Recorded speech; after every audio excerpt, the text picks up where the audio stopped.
K ಎಂಪ್ಯ ನನ್ನ ತಕೊಂಡು ನಾನು ಹೊಡ್ಕೊಳ್ಳಾಗ ಈ ಊರಲ್ಲಿ ಬಾಯಿ ತುಂಬ ಅಪ್ಪಾಜಿ ಅಂತ ಕರೆ ಹುಡುಗಿ ಅಂದ್ರೆ ನೀನು ಒಳ್ಳೆ ಕ್ರಮ. ಮತ್ತೆ ನಮ್ಮ ಡಾಕ್ಟರ್ ಮನೆ ಕೆಲಸ ಮುಗಿತಾ? ಮುಗೀತು ಅಪ್ಪಾಜಿ. ಪಾಪ ತಂದೆ ತಾಯಿ ಇರೋದ ತಪ್ಪಲಿ ಆದ ನಿನಗೆ ನಿಮ್ಮ ಚಿಕ್ಕಪ್ಪ ಆಶ್ರಯವಾಗಿ ಮುಂದೆ ಹೋಗಿದ್ರೆ ನಿನ್ನ ಸ್ಥಿತಿ ತುಂಬ ಕಷ್ಟ ಇತ್ತಮ್ಮ. ಯಾಕೆಂದರೆ ಹಿಂದಿನ ಜಗತ್ತಿನಲ್ಲಿ ಒಂಟಿ ಹೆಣ್ಣು ಬದುಕೋದು ತುಂಬ ಕಷ್ಟ ಕಣಮ್ಮ. ಅಂದಾಗೆ ಡಾಕ್ಟರ್ ಮನೆಯಲ್ಲಿ ಬರೀ ಕೆಲಸ ಮಾಡ್ತೀವೋ ಮತ್ತೆ ನರ್ಸ್ ಕೆಲಸನೂ ಮಾಡ್ಕೊಂಡಿದ್ದೀವಿ. ಯಾವ್ದಾದ್ರು ಒಂದು ಕೆಲಸ ಕಲ್ತ್ಕೊಂಡ್ರೆ ಮುಂದೆ ನಮಗೆ ಒಳ್ಳೆಯದಲ್ಲ. ವೇಲ್ ಬ್ರಿಟಿಷ್ ಕಂಪ್ನಿ ಆಂಪ್ಯ ಈ ಮಾತನ್ನು ಯಾರು ಆಡಿರಲಿಲ್ಲ ಕಣಮ್ಮ. ಮನುಷ್ಯನಾಗಿ ಹುಟ್ಟಿದ ಮೇಲೆ ದುಡ್ಕೋತಿದ್ದು ಕಲಿಬೇಕು. ಅಂದಾಗೆ ಡಾಕ್ಟ್ರು ನನ್ನ ಚೆನ್ನಾಗಿ ನೋಡ್ಕೊಳ್ತಾರೇನಮ್ಮ? ಅವರು ನನ್ನ ಪಾಲಿನ ದೇವರು. ಅವರನ್ನು ಎಷ್ಟು ಹೊಗಳಿದ್ರು ಕಡಿಮೆಯೇ. ಜಾಸ್ತಿ ಹೊಗಳಕ್ಕೆ ಹೋಗ್ಬೇಡಮ್ಮ.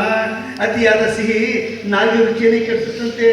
ಅಂದಾಗೆ ಡಾಕ್ಟರ್ ಮಿಸ್ಸಸ್ ಅವರ ಶ್ರೀಮತಿಯವರು ಅವ್ರು ಹೇಗಮ್ಮ? ಅವರನ್ನ ನೋಡಿ ಇಲ್ಲ. ವಾಟ್ ನೋಡಿಲ್ಲ ಅಂದ್ರೆ ಡಾಕ್ಟರ್ ಸಿಂಗಲ್ಲ? ಇಲ್ಲ, ಅವ್ರ ಮದುವೆ ಆಗಿದೆ. ಅವರ ಹೆಂಡತಿ ಹೆಸರು ಗೋದಾವರಿ ಅಂತ. ತುಂಬಾ ಶ್ರೀಮಂತರ ಮನೆ ಮಗಳು ಅನ್ಸುತ್ತೆ. ಯಾಕೋ ಡಾಕ್ಟ್ರು ಅಮ್ಮವ್ರು ಕರೆಸೋ ಯೋಚನೆನೇ ಮಾಡ್ತಾ ಇಲ್ಲ. ನಾನು ಒಂದೆರಡು ಸಲ ಹೇಳಿ ನೋಡಿದೆ ಅವರನ್ನ ಕರೆಸಿ ಅಂತ. ಅದಕ್ಕೆ ಅವ್ರೇನ್ ಹೇಳಿದ್ರು ಗೊತ್ತಪ್ಪ? ಯಾಕಮ್ಮ ನಾನು ಸಂತೋಷವಾಗಿರೋದು ನಿನ್ಗೆ ಇಷ್ಟ ಇಲ್ವಾ ಅಂತ ಕೇಳಿದ್ರು. ಹೀಗಿದೆ ಸಮಾಚಾರ. ನೋಡಮ್ಮ, ದೊಡ್ಡವ್ರ ಮನೆ ವಿಚಾರ ಅಂದಮೇಲೆ ದೊಡ್ಡದಾಗಿರುತ್ತೆ. ಅದನ್ನ ಕೆದುತ್ತಾ ಹೋದಂತೆಲ್ಲ ದೊಡ್ಡ ರಾಮಾಯಣನೇ ಬರೀಬಹುದು. ಅಂದಾಗೆ ನಿಮ್ಮ ಚಿಕ್ಕಪ್ಪ ಗೂಡುವ ಕುಂಟ ಲಂಡ ಈಗಲೂ ಬಸ್ ಸ್ಟ್ಯಾಂಡಿಗೆ ವಿಷಯ ಕೊಡ್ತಾನ? ಅದೆಲ್ಲ ಇವಾಗ ಬಿಡಿಸ್ಬಿಟ್ಟಿದ್ದೀನಿ. ವೇಲ್ ಬ್ರಿಟಿಷ್ ಕಂಪ್ನಿ ಆಂಪ್ಯ ಆಗಿನ ಕಾಲದಲ್ಲಿ ಭಿಕ್ಷಕರು ಕಂಡ್ರೆ ಗುಂಡಿಟ್ಟು ಕೊಂದು ಬಿಡ್ತಿದ್ವಿ. ಏನೇ ಆಗ ನಾನು ಇಷ್ಟು ಬೆಳೆದು ದೊಡ್ಡವಳಾಗಬೇಕಾದ್ರೆ ನನ್ನ ಚಿಕ್ಕಪ್ಪ ಅವರು ಇವರ ಮನೆಯಿಂದ ಬೇಡಿ ತಂದ ಎಂಜಲನ್ನವೇ ಕಾರಣವಲ್ಲವೇ? ಅದು ಆ ನಿಯತ್ತಿರ್ಬೇಕಮ್ಮ, ಆ ನಿಯತ್ತಿರ್ಬೇಕು. ಹೋಗಿ ಬಿಡಮ್ಮ, ಮುಂದೆ ಮದುವೆಗೆ ವಿಚಾರ ಇಟ್ಕೊಂಡು ಹೇಗೆ ಮದುವೆ ನನಗೆ? ಯಾಕಮ್ಮ, ಯಾಕೆ ನಗ್ತೀಯ? ಮದುವೆ ನಿನಗಲ್ಲಮ್ಮ, ನಿನ್ನ ವಯಸ್ಸಿಗೆ. ವರದಕ್ಷಿಣೆ ಇಲ್ಲದೆ ನಮ್ಮಂಥ ಬಡವರನ್ನ ಮದುವೆ ಯಾರಾಗ್ತಾರ? ಬ್ರಿಟಿಷ್ ಕಂಪ್ನಿ ಆಂಪ್ಯ ಈಗಿನ ಕಾಲದಲ್ಲಿ ಹಣ ಗುಣ ನೋಡೋ ಕಾಲ ಹೋಯ್ತಮ್ಮ. ಏನಿದ್ರು ಹೆಣ್ಣಿನ ಮಾದಕ ಸೌಂದರ್ಯ, ಅವಳ ಮೈ ಬಣ್ಣ ಇಷ್ಟಿದ್ರೆ ಸಾಕು. ಮೊದಲೇ ಮದುವೆ ಮಾಡ್ಕೊಂಡು ಆಮೇಲೆ ಶೋಭನ ಮಾಡ್ಕೊಳ್ತಾರೆ. ಹೌದಲ್ಲ? ಹೀಗಿರುವಾಗ ಈ ಅಂತ ಹುಡುಗಿಯರು ನನಗೆ ಚೆನ್ನಾಗಿ ಗೊತ್ತೈತೆ. ಅಂತಾಗೆ ನೀ ಬಾಡಿಗೆ ಮನೆಯಲ್ಲಿ ಇದ್ದೀರಮ್ಮ, ಶರವಯ್ಯ ಅಂತ. ಅವನ ಕಾಟ ಏನಿಲ್ಲ ತಾನೆ? ಅವ್ರ್ಯಾಕೆ ನನ್ನ ಕಾಟ ಕೊಡ್ತಾರೆ? ಅವ್ರ ಬಾಡಿಗೆನ ಅವ್ರಿಗೆ ಸರಿಯಾಗಿ ಕೊಡ್ತಾ ಇದ್ದೀನಲ್ಲ. ನೀನೆಲ್ಲ ಸರಿಯಾಗಿ ಬಾಡಿಗೆ ಕೊಡ್ತೀಯಮ್ಮ. ಆದ್ರೆ ಏನಾದ್ರೂ ಕಿತಾಪತಿ ತೆಗಿಯ ನನ್ನ ಮಗ ಸರಿ. ಆ ವಟಾರದಲ್ಲಿ ಎಷ್ಟು ಕುಟುಂಬ ವಾಸ ಮಾಡ್ತದವೆ? ಒಂದು 70-80 ಸಂಸಾರ ಇರ್ಬೇಕು. ಅಷ್ಟರಲ್ಲಿ ಉಳ್ಕೊಂಡ್ರು ಅಂದ್ರೆ ನೀನು ಒಬ್ಬಳೇ ಕ್ರಮ. ಯಾಕೆಂದ್ರೆ ಅವನು ಬಡವರಿಗೆ ವಟಾರ ಕಟ್ಟಿಸಿರೋದು ತನ್ನ ಮುದಿ ಚಪಲ ತೀರ್ಸ್ಕೊಳ್ಳೋಕ್ಕಾಗಿ. ಅವನು ಹೇಳ್ದಂಗೆ ಕೇಳಿದ್ರೆ ಸಾಕು, ಸಾಯ್ತಕ್ಕ ಬಾಡಿಗೆನೇ ಕೇಳೋದಿಲ್ಲ. ಮಕ್ಕಳೆಲ್ಲ ಒಂಟಿ ದೇವರ್ಸಿ ನನ್ನ ಮಗ ನನ್ನ ಕೈಯಲ್ಲಿ ಸಿಗಬೇಕು. ಅಲ್ಲ ಪದ್ಧತಿ ಬಿಡಿಸಿಬಿಡ್ತೀನಿ. ಕೈ ಮಾತ್ರ ಡ್ಯೂಟಿಗೆ ಹೋಗ್ತೀನ.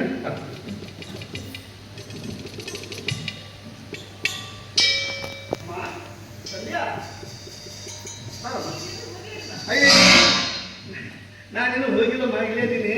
ಅಲ್ಲಮ್ಮ, ಪೂಜೆ ಮುಗಿದಿದೆ, ಪೂಜೆನೂ ಹೋಗಿದ್ದಾರೆ. ನೀನ್ ಯಾಕಮ್ಮ ಇಲ್ಲಿ? ಅದು ಗಾಳಿ ಚೆನ್ನಾಗಿ ಬರ್ತಾ ಇತ್ತಲ್ಲ, ನೋಡ್ದ ನಾಳೆ ಯಾಕೆ ತಡ ಬರ್ತೈತೆ ಅಂತ. ನಾನು ಯಾರು? ವೇಲ್ ಬ್ರಿಟಿಷ್ ಕಂಪ್ನಿ ಆಂಪ್ಯ. ಆಗಿನ ಕಾಲದಲ್ಲಿ ಪೊಲೀಸ್ ನೌಕರಿ ಸೇರ್ಕೊಂಡವರಮ್ಮ ನಾನು. ನನ್ನ ಜೊತೆಗಿದ್ದವರಲ್ಲಿ ಎಸ್.ಪಿ. ಆಗಿದ್ರೆ ನಾನು ಮಾತ್ರ ಹೆಡ್ ಕಾನ್ಸ್ಟೇಬಲ್ ಆಗಿದ್ದೀನಿ. ನನಗೆ ಪ್ರಮೋಷನ್ ಹೋಗ್ತಾ ಇರಲಿಲ್ಲ. ನಿನ್ನ ಮನಸ್ಸಿಗೆ ಏನೈತೆ ಅಂತ ತಿಳಿದಷ್ಟು ನೀತಿ ನಾನು ಅಲ್ಲಮ್ಮ. ಆಗ ಒಂದು ನೀತಿ ಪಟ್ಟು ಹೇಳ್ತೀನಮ್ಮ. ಕ್ರಿಸ್ತ ಪೂರ್ವ ದೇವರು ಜಗತ್ತನ್ನು ಸೃಷ್ಟಿ ಮಾಡಿದ. ಆ ಜಗತ್ತಿನ ಸೃಷ್ಟಿಯನ್ನು ಅನುಭವಿಸೋದಕ್ಕಾಗಿ ಒಂದು ಗಂಡು ಹೆಣ್ಣನ್ನು ಸೃಷ್ಟಿ ಮಾಡಿದ. ಆಗ ಹೆಣ್ಣನ್ನು ಕಂಡಾಕ್ಷರ ಗಂಡಿಗೆ ಚಪಲ ಹೊಟ್ಟಿ, ಕೊನೆಗೆ ಅವಳಿಗೆ ಸೋಲುವಂತಲು, ಹೆಣ್ಣಿಗೆ ಗಂಡಿಗಿಂತಲೂ 7 ಪಟ್ಟು ಕಾಮ ಹೆಚ್ಚುವಂತಲೂ ಶಾಪ ಕೊಟ್ಟ. ಈ ಕಾಮನೆಯನ್ನು ಹೀಗೆ ಬಿಟ್ಟರೆ ಜಗತ್ತು ಹಾಳಾದಿತ್ತು ಅಂತ ತಿಳ್ಕೊಂಡು ಇದಕ್ಕೆ ತಾಳಿ ಎನ್ನುವ ಕಡಿವಾಣ ಇದ್ರೆ ಒಳ್ಳೆಯದು ಅಂತ ತಿಳ್ಕೊಂಡ. ಇಲ್ಲದೆ ಹೋಗಿದ್ರೆ ಹುಚ್ಚೆದ್ದು ಬಯಲಲ್ಲಿ ಓಡುವ ಕುದುರೆಯನ್ನು ಓಡಿಸೋಬ್ಬನಾಗಿದ್ದರೆ ಅದನ್ನು ಬಾಡಿಗೆ ಕೇಳಲು ಬರುವ ಜನರೇ ಹೆಚ್ಚಮ್ಮ. ಈ ಮಾತನ್ನು ನಾನು ಯಾಕೆ ಕೇಳ್ತೀನಿ ಗೊತ್ತಾ? ನೀ ನನ್ನ ಮಗಳಿದ್ದಾಗೆ. ಹಂಗಾಗಿ ನನ್ನೂ ದೊಡ್ಡ ಆಸೆ ಇರ್ತಲ್ಲಮ್ಮ. ಏನು ದೊಡ್ಡ ಆಸೆ? ಹೇಳಿದ್ರೆ ಬೇಜಾರಕ್ಕೇನವ? ನಿಮ್ಮ ವಿಚಾರ ನಾ ಯಾಕೆ ಬೇಜಾರಾಗಿ? ಏನಿಲ್ಲ, ನಾನು ರಿಟೈರ್ಡ್ ಆದ್ಮೇಲೆ ಮದುವೆ ಆಗ್ಬೇಕಂತ ಆಸೆ ಇಟ್ಕೊಂಡಿನಮ್ಮ. ಏನು ರಿಟೈರ್ಡ್ ಆದ್ಮೇಲೆ ಮದುವೆ ಆಗ್ತದೆ? ಮತ್ತೆ ಮೊದಲೇ ಮದುವೆ ಮಾಡ್ಕೊಂಡಿದ್ರೆ ನಾನು ನೈಟ್ ಡ್ಯೂಟಿಗೆ ತಗೊಂಡಿರ್ತೀನ. ಮತ್ತು ರಾತ್ರಿ ಬಂದು ನಮ್ಮನೆ ನೈಟ್ ಡ್ಯೂಟಿ ಮಾಡ್ಬೋದಲ್ಲ, ಅದಕ್ಕೆ ರಿಟೈರ್ಡ್ ಆದ ಮದುವೆ. ಇಷ್ಟೋ ತನಕ ನನಗೆ ಬುದ್ಧಿ ಹೇಳಿ ನೀವೇ ದಾರಿ ತಪ್ತಾ ಇದ್ದೀರಾ? ನೋಡಮ್ಮ, ದೊಡ್ಡವ್ರು ಹೇಳಿದಂಗೆ ಕೇಳಬೇಕು, ಆದ್ರೆ ದೊಡ್ಡವ್ರು ಮಾಡಿದಂಗೆ ಮಾಡಕ್ ಹೋಗ್ಬಾರ್ದು. ಅದಕ್ಕೆ ಹೆಣ್ಣಾದ ನಿನಗೊಂದು ಮಾತು ಹೇಳ್ತೀನಿ. ಎಚ್ಚರ ತಂಗಿ ಎಚ್ಚರ. ಎಚ್ಚರ ತಂಗಿ ಎಚ್ಚರ, ಎಚ್ಚರ ತಂಗಿ ಎಚ್ಚರ. ಎಚ್ಚರ ತಂಗಿ ಎಚ್ಚರ, ಎಚ್ಚರ ತಂಗಿ ಎಚ್ಚರ, ಸಂಜೆಯಾಗಿ ನೀ ಬಾಳ ಸಂಜೆ ಬಿಡುವೆ ಎಚ್ಚರ. ಎಚ್ಚರ ತಂಗಿ ಎಚ್ಚರ, ಎಚ್ಚರ ತಂಗಿ ಎಚ್ಚರ, ಎಚ್ಚರ ತಂಗಿ ಎಚ್ಚರ. ಇಂದಿನ ಸಮಾಜದಲ್ಲಿ ಹೆಣ್ಣು ತಲೆ ಎತ್ತಿ ಬದುಕಬೇಕಾದರೆ ಹೆಣ್ಣಾಗಿ ಅಲ್ಲ ಗಂಡಾಗಿ ಬದುಕಬೇಕು. ಅಂತೆಯೇ ತಂದೆ ಸ್ಥಾನದಲ್ಲಿ ನಿಂತು ಎಂಥ ನುಡಿಮುತ್ತನ್ನ ನುಡಿದರು. ಎಚ್ಚರ ತಂಗಿ ಎಚ್ಚರ, ಎಚ್ಚರ ತಂಗಿ ಎಚ್ಚರ. ಅವ್ರು ಮಾತಾಡಿದ್ದನ್ನೆಲ್ಲ ಕೇಳಿಸ್ಕೊಂಡ್ಬಿಟ್ಯಾ? ಮೊದಲು ಏನು ಹೇಳಿದ್ರು ಅದನ್ನು ಮಾತ್ರ ಕೇಳಿಸ್ಕೊಳ್ಳಿಲ್ಲ, ಕೊನೆಯಲ್ಲಿ ಏನು ಹೇಳಿದ್ರು ಅದನ್ನು ಮಾತ್ರ. ಇಷ್ಟು ತನಕ ಕಾಯ್ಬೇಕಿಲ್ಲ, ನಿನಗಿನ್ನೂ ಹಸಿವೆ ಆಗಿಲ್ವಾ? ಇವತ್ತು 4 ಕಾಸು ಹೆಚ್ಚಿಗೆ ಸಂಪಾದನೆ ಹಾಗಾಗ್ತದಾಯ್ತು. ಅಂದ್ರೆ ಬೇರೆ ಉದ್ಯೋಗ ಹಿಡಿದ್ಯಾ? ಇರುವ ಉದ್ಯೋಗವನ್ನೇ ಬೇರೆಯವರು ಕಲಿಸ್ಕೊಳ್ತಾ ಇರ್ಬೇಕಾದ್ರೆ ಬೇರೆ ಉದ್ಯೋಗ ಸಿಗುವುದಾದ್ರೆ ಹೇಗೆ? ಇವತ್ತು 4 ನನಗೆ ಹೆಚ್ಚಿಗೆ ಪೇಪರ್ ಹಾಕ್ತದೆ ಅಂದರೆ ಇವತ್ತು ಒಳ್ಳೆ ಸಂಪಾದನೆ ದೊರಕಂತಾಯ್ತು. ಏನು ಆಳವಾದ ಬಾವಿಯಲ್ಲಿರುವ ಕಪ್ಪೆಗೆ ಆ ಬಾವಿಯಷ್ಟೇ ಅರಮನೆ ವಿನಃ ವಿಶಾಲವಾದ ಸಮುದ್ರದ ಸೌಂದರ್ಯವನ್ನು ಸವಿಯುವ ಭಾಗ್ಯ ಅದಕ್ಕೆ ಎಲ್ಲಿಂದ ದೊರೆಯಬೇಕು? ಆದ್ರೂ ಮನುಷ್ಯ ಆಶಾಜೀವಿಯಾಗದಿದ್ರೆ ಮನುಷ್ಯನಾಗಿ ಹುಟ್ಟಿ ಏನು ಸಾರ್ಥಕ? ಊಟ ಮಾಡು. ಏನು ಊಟ ಅಂತ ಇದೆ? ಡಾಕ್ಟರ್ ಮನೆ ತಂಗಳನ್ನ ಅಲ್ಲ, ನಾನು ನನ್ನ ಕೈಯಾರೆ ಅಡಿಗೆ ಮಾಡ್ಕೊಂಡು ಬಂದಿದ್ದೀನಿ. ಅಂದ್ರೆ ಇವತ್ತೇನಾದ್ರೂ ವಿಶೇಷ? ಇವತ್ತು ಭೀಮನ ಅಮಾವಾಸ್ಯೆ. ಭೀಮನ ಅಮಾವಾಸ್ಯೆ ಅಂದ್ರೆ ಒಂದು ಹಬ್ಬನ? ಮುತ್ತೈದರ ಹಬ್ಬ. ಹೆಂಡತಿ ಗಂಡನ ಪೂಜೆ ಮಾಡೋ ದಿನ. ಕೂಸು ಹುಟ್ಟುವುದಕ್ಕಿಂತ ಮುಂಚೆನೇ ಕುಲಾಯಿ ಹೊರಿಸಿದ್ರು ಅನ್ನೋ ಹಾಗೆ ಈಗಾಗಲೇ ನಿನ್ನ ಭಾವಿಗಳನ್ನ ಆರಿಸ್ಕೊಂಡ್ಬಿಟ್ಟಿದ್ಯಾನು? ಯಾರು ನೀನು ನೋಡಿಲ್ಲ? ನೀನು ತೋರಿಸಿದ್ರಲ್ಲ ನಾನು ನೋಡೋದು. ಇಲ್ಲಿ ನನ್ನ ಕಣ್ಣಲ್ಲಿ ಕಣ್ಣಿಟ್ಟು ನೋಡು, ಅಲ್ಲಿ ಕಂಡ್ರೂ ಕಾಣುವುದು.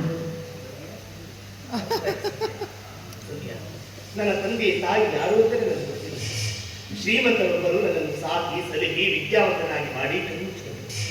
ಅವರ ಸತ್ತೊಡನೆ ಅವರ ಬಂಧು ಬಳಗದವರೆಲ್ಲ ನನ್ನ ಮನೆಯಿಂದ ಹೊರಲು ಸ್ವಾಭಿಮಾನಿಯಾದ ನಾನು ಅವರ ಹಂಗಿನ ಆಸ್ತಿಗೆ ಆಸೆಪಡದೆ ಆ ಊರನ್ನೇ ಬಿಟ್ಟು ಇಲ್ಲಿ ಬಂದು ಪೇಪರ್ ಮಾರಿ ಜೀವನ ಮಾಡ್ತಾ ಇದ್ದೀನಿ. ಹೀಗಿರುವಾಗ ನನ್ನಂತವನ್ನ ನೀನು ಮದುವೆಯಾಗಿ ನೀನಾವ ಅಷ್ಟೇ, ನಿನ್ನಷ್ಟೇ ದಾರುಣವಾದ ಕಥೆ ನನ್ನದು ಎಂಬುದು ನಿನಗೆ ಗೊತ್ತೇ ಇದೆ. ಕಮಲ ಕೆಸರಿನಲ್ಲಿ ಬೆಳೆದರೇನೆ ಅದಕ್ಕೆ ಹೆಚ್ಚು ಬೆಲೆ. ಗಟ್ಟಿ ಬಂಗಾರ ಒಡವೆಯಾಗಬೇಕಾದ್ರೆ ಅದನ್ನು ಕಾಯಿಸಲು ಬೆಂಕಿ ಬೇಕು. ದ್ರಾಕ್ಷಿ ಬಳ್ಳಿ ಹೆಚ್ಚು ರುಚಿಯುಳ್ಳ ಫಲ ಬಿಡಬೇಕಾದ್ರೆ ಚಪ್ಪರದ ಅಗತ್ಯ ಬೇಕೇ ಬೇಕು. ಆಕಾಶಕ್ಕೆ ಮನಸ್ಸಿನ ಎಳೆಯಿಸುವುದು, ಸಿಗದ ತಾರೆಯನ್ನು ಹಿಡಿಯುವ ಚಪಲಕ್ಕಿಂತ ಮನೆ ಆಟಕ್ಕೆ ಏಣಿ ಹಾಕಿದ್ರೆ ಹಿಡಿದಿಟ್ಟು ಬೂದಿಯಾದರೂ ಸಿಗ್ಬೋದು. ನಿನ್ನ ಪಾಲಿಗೆ ನಾನು ಹಿಟ್ಟು ಬೂದಿ ಅದನ್ನು ಭೂಮಿಗೆ ಚೆಲ್ಲಿದಾಗಲೇ ಬಿತ್ತಿದ ಬೀಜದಿಂದ ಒಳ್ಳೆ ಫಲ ಸಿಗೋದು. ಸಾಕು ಸಾಕು. 20ನೇ ಶತಮಾನ ಬೆಳೀತಾ ಬಂದರು ಆಡುವ ಮಾತಿಗೂ ಓದುವ ಪದಕ್ಕೂ ಬರೆಯುವ ಶೈಲಿಗೂ ವ್ಯತ್ಯಾಸವಿಲ್ಲದ ತಿಳಿಗೇಡಿಗಳು ನುಡಿಯುವ ಮಾತನ್ನು ನಿಲ್ಲಿಸಿ ಲೌಕಿಕ ಪ್ರಪಂಚಕ್ಕೆ ಬಾ.